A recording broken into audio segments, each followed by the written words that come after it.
Bugün sizlerle ingilis dilində cümlə quruluşunu öyrənirik. Baxın, dəstək olun, izləyin. İngilis dilində cümlə qurmaq üçün söz bazası və cümlə strukturunu bilmək kifayət edir. Məsəl üçün, ilk öncə cümlə strukturu kim, mübtəda gəlir, sonra feil nə edir? Daha sonra nəyi, haradan incə? Nəyi, harada və necə?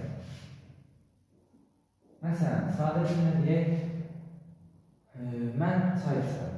Kim, mən, ay, nə edir? İçir.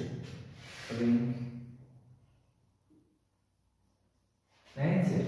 Çay içir. Fiil. Mən çay içirəm. Bu qədər. Sonra məsələn deyə bilərik ki, o axşamlar evdə telefonla oynayır. Məsələn, o, he, nə edir? Oynayır, plays. Burada S, peki, itdəki cəlməməyə görə S olur. Daha sonra he plays nədə oynayır?